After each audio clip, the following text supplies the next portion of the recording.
Welcome to this presentation. I had a real crisis of confidence this morning, not a 5% moment, but I suddenly wondered why I was down here speaking about the role of web and social media, because I wouldn't profess that Scottish Water are the leaders in this field.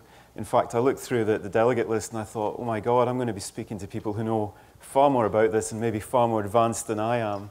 And all I'm going to do is showcase my own personal ignorance on this. But in the spirit of friendship and sharing practice, not necessarily best practice, all I can do is show you mine, and maybe if I'm way behind you, you can show me yours afterwards. I've got a few insights to share with you. First of all, I am Communications Director at Scottish Water. I've been there 5.5 years now. Not that I'm counting. 5.5 years, I've experienced a few of these moments, these white-knuckle rides, and I'll explain our approach to communication against that backdrop. First of all, when it's tiny bit of context, Scottish Water, publicly owned water utility in Scotland, influences what we do. Also, what sets our compass is the corporate vision that we have, and that vision is about 3 years old now. Now, some of you will be thinking, corporate visions, aren't they a bit old hat? You pass them on a plaque in a doorway. Well, ours is still vibrant and it works. We have 3,500 employees. We brought it in and we've been astonished by its success and the fact that our ship is steered by it. It settles a lot of arguments within Scottish Water about decisions we make, because everything relates back to this tome of, is your proposal what you're wanting to do? Does it build to this? Does it make us a recognised business within Scotland that people can be proud of? And the key words there, we're a publicly owned utility, but here we are saying we want to be recognised as a business. That's key to us. So everything I'm going to talk about in terms of communication strategy, internet strategy, and social media strategy, there's a golden thread back to that vision of being recognised by our customers as a valued and trusted business. How are we viewed at home? We are publicly owned within Scotland. We're answerable to ministers and through them answerable to Scottish Parliament. Whatever you think of Scotland, one thing you cannot accuse us of is being underrepresented in a democratic spirit. We have MPs coming here to Westminster. We have MSPs, members of our Scottish Parliament. We have councils, community councils. We have an abundance of elected representatives, all eager for something to get agitated about, all eager to show their worth and show their constituents that they're working hard on their behalf. And as a publicly owned utility, whatever we do, we're a subject for debate. And if that sounds a bit paranoid to you, if there's any amateur psychologists out there, yes, it is paranoid, but as I always remind my colleagues, I am paid to be paranoid. I am paid to think it through. How will this play out in various audiences? And we do have an abundance of elected representatives who scrutinise everything we do. We have one-on-one regulation with Water Industry Commission Scotland. We have environmental regulation like you guys do too. What you can see from that is, to take the context of the vision I just showed you, that's our current library. That's about 3 years old. I could show you the previous library before we took a sort of profile like that.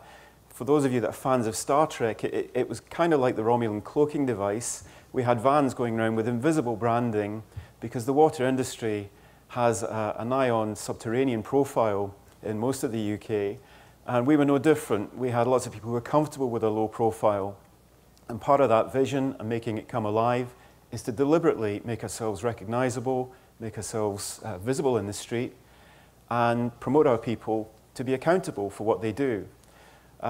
There's benefits to that. It fits the vision. It benefits us. How? Well, it's far easier to demonize a body or a bunch of people if they are remote, anonymous, and unknown to you.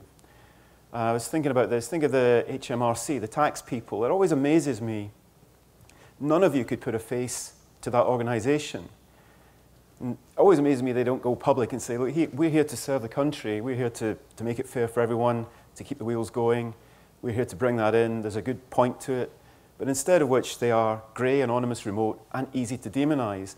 And I'm saying to you, I bet you can't put a face to that. And those of you who are already thinking, well, what kind of face would I put to an organization like that, are immediately thinking it's someone you wouldn't like the look of. It's a kind of nerdy geek who's finding out your innermost secrets. Easy, easy to demonize. So we're taking a deliberately higher profile there and making ourselves open, visible, and accountable. Let me show you Scotland. This is our beautiful country, taken from way up in the sky. It's a real photograph. It was front page news in the winter of 2011 crossing into 2012.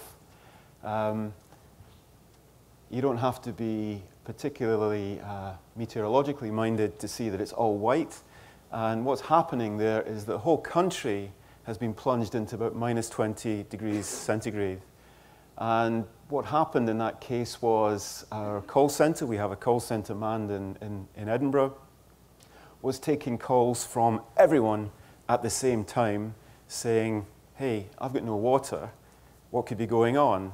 And our guys were giving out a well-rehearsed script that they get more familiar with as the month went on, saying, well, it must be because your pipes are frozen maybe. And they would say, yeah, what are you going to do about it? And then we would get into a debate about whether it was their pipe or our pipe that was frozen. Normally quite an enjoyable philosophical debate, but as the month wore on, people get bored with that. And as I say, this picture shows the whole country. So your systems, our systems, they're geared up to deal with peaks and troughs, but very rarely will they be geared up for everyone calling at exactly the same time with the same issue. And the public pretty soon got bored with that.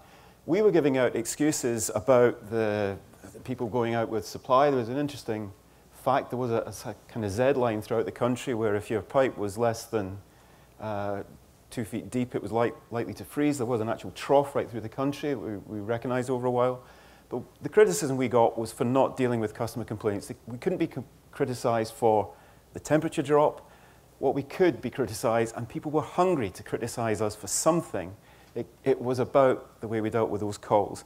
Nothing was geared up to deal with that. This is the web hits during that time, crossing from December into January. You can see we had 10,000 visits, people get bored. Those sub-zero temperatures endured the whole month of December, and the reason it trailed off was we weren't really putting any new information on the website. I think the front page would have said, yes, it's cold, you may have a frozen pipe, really sorry. But there was no regular update. But that's the amount of hits that we had around that time. If I fast forward in time, here we go. This is all of Scotland. A year later, we had an incident in Prestwick and Ayr. Small communities on the Ayrshire coast, the west of Scotland. We had an out-of-water incident in October 12. And it's interesting there, we've got the same number of site visits as we had in the whole of Scotland a year before. It shows you the growth and where people are getting their information from. And if we want to make it easy for our customers, a clear indication that they would rather get their info from the web, through social media channels, through anything. But the volume increase is quite startling, that in one small community incident, we can get as many hits as we did for the whole of Scotland when we had a severe, severe situation. We were in Utility Week, but 2 months ago, we were top of the league for having the biggest increase in Facebook followers. I'd love to meet Utility Week. I'd love to know how they do their maths, but we were happy to get that accolade. We're not really into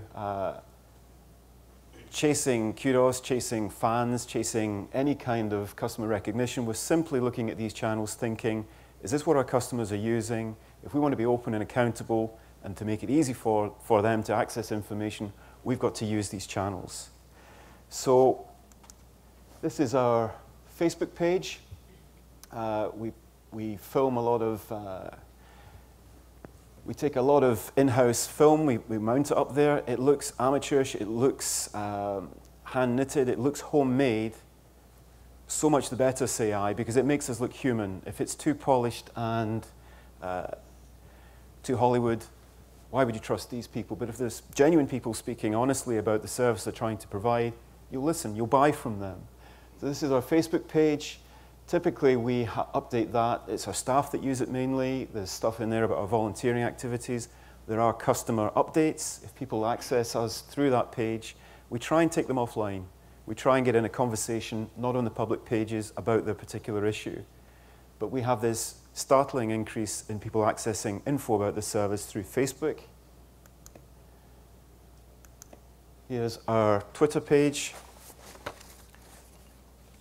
Same deal. We put out a lot of information about our capital program, investment, basic stuff. We just use it as another channel. Our press team no longer deal with just press. They deal across all these channels. And if it's well written enough and digestible enough, our info updates about investment or indeed incidents get retweeted. The thing works for you. They get sent out. It's exponential.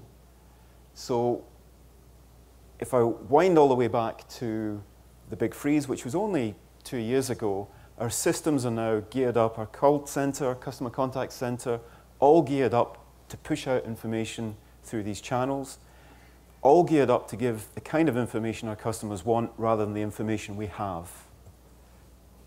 Key differential. We get, obviously through Twitter, you tune in, you get good things said about you get bad things said about you.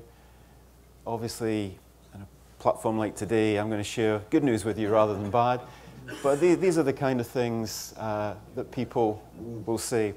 I think they're talking about the product, Scottish Water, rather than, sadly, the corporate entity. But there you go. You learn about yourself tuning into the conversations that happen.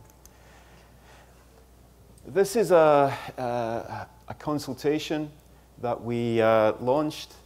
We're looking at our plans for 2015 to 2040.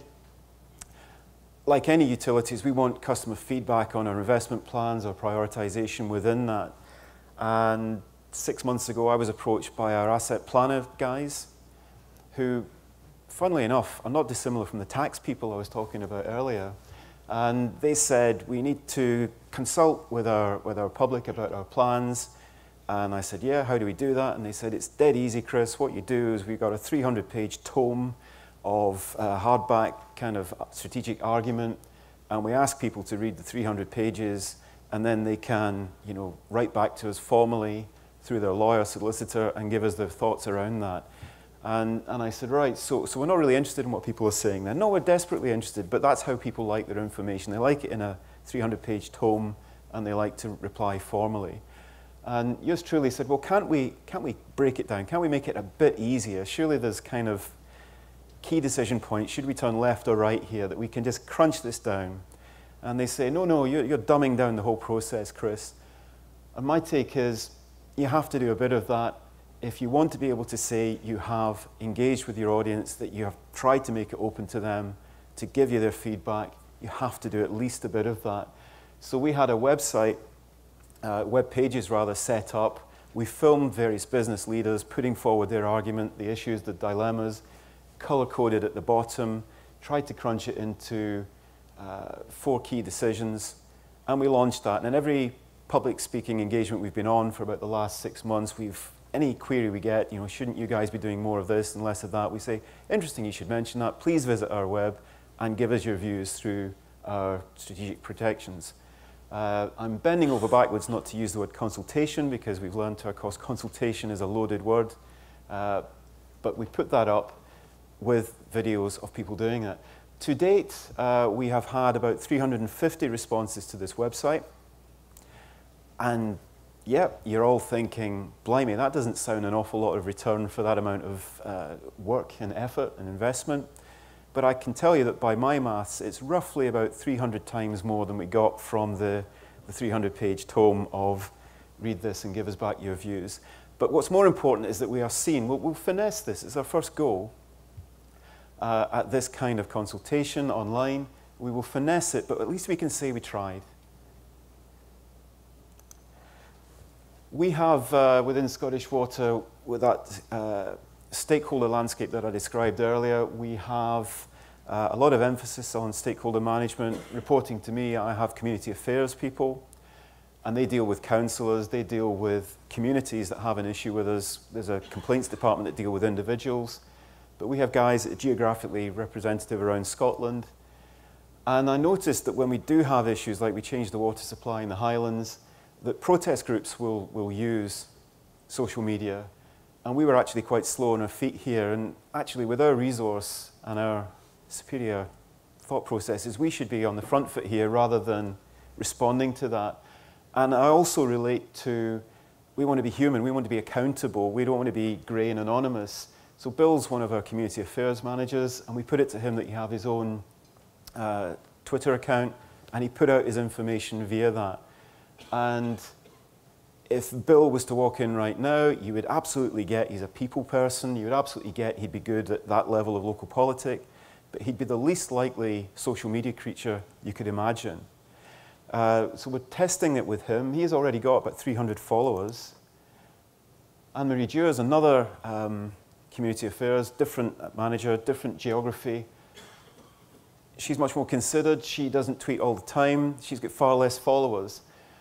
But on these two pages, if you were to look them up, without ever having met them, you would get a sense, just reading these things, of the human beings that they are, and you would get a sense immediately that they're trying to serve their communities.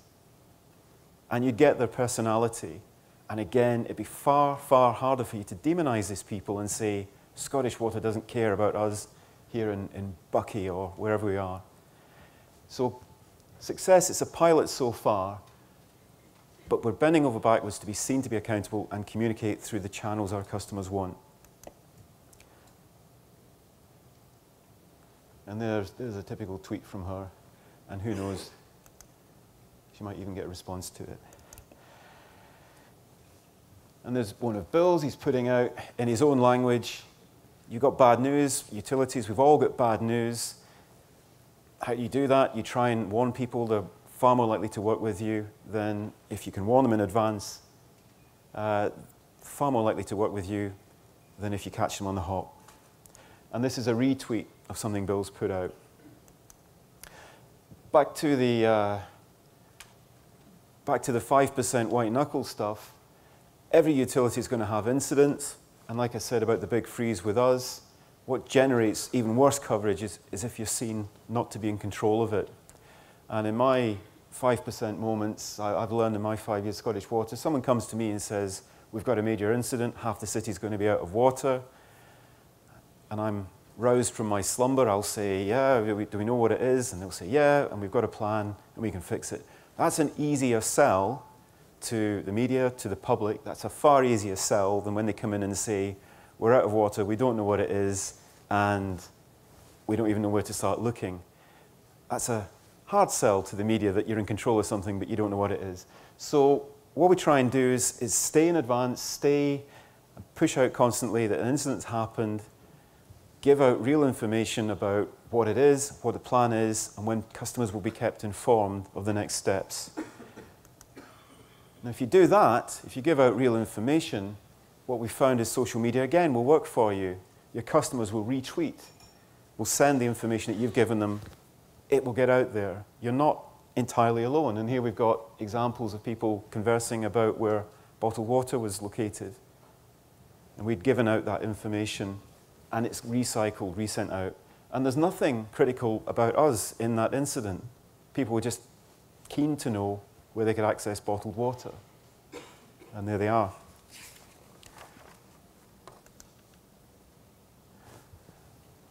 One of the things we've learned to do, and again, this is where I'm maybe exposing my ignorance, but the first incident I was involved with about 5 years ago, the very week, second week then I joined Scottish Water, we had a major sewage spill into the River Forth, which was a UK and world story.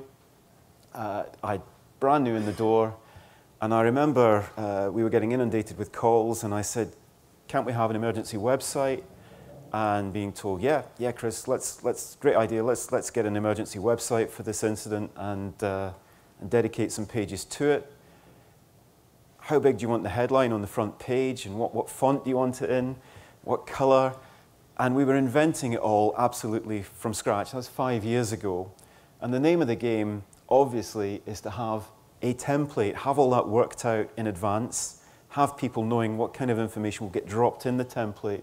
And that's what we've got here. We've got a dark site where everything's poised and ready, and should the need arise, everyone's ready to input to that template rather than invent it from scratch. And here's the kind of information we put on it, which is easy and easy to access. We just, easy to access in terms of getting our different computer systems to talk to each other. So this would be a map of static tanks where people can access bottled water. And it would have been harder. You get all that prepped and you know you're going to have to dish it out in an instant. I'm maybe telling you what you already know. But this is where we're at, and it works for us. And I'm going to conclude with our front page, taken but days ago. No current incidents, so touch wood, all going fine. We re-engineered, looked at our website, a whole web presence about 18 months ago. We're constantly looking at it, things constantly evolve. If any of you are doing the same thing, again, speaking and showing my ignorance maybe rather than my knowledge, it struck me looking at our website 18 months ago that you couldn't really tell who it was aimed at. And the thing, in all seriousness, that really brought that home to me was I was at home trying to put a bet about 2 years ago on the Grand National with about half an hour to go before the race was on. And I'd never bet online before. And I called up, a betting website, and immediately, you'll be not surprised to hear, it was apparent that these guys wanted my money. So all over the front page of their website was, put your detail here, put it there, you want to make a bet. It couldn't have been easier, but they were basically, the hand was almost coming out the screen, reaching for my wallet. And I thought, this is what it's about. They want money, they want bets. And the test for our website was, would you get the same sense, not that we want your money, but that we want to serve you, that we're here to help, that there's an incident. Would that be apparent? Because most, I would say, utility websites are a mixture of corporate and customer. They're trying to satisfy shareholders, stakeholders, a mixture. And just try and be clear, who is it you're trying to serve, and then go for that, like the betting websites. Just go absolutely for that would be my tip. Works for us. Happy to share that with you. And on that downside, that's the only time I ever bet, by the way. Don't think I'm, you've got your notes there saying I'm a paranoid gambler. I'm not. I'm normally quite a well-balanced individual. But on that note, I'm happy to finish and take any questions.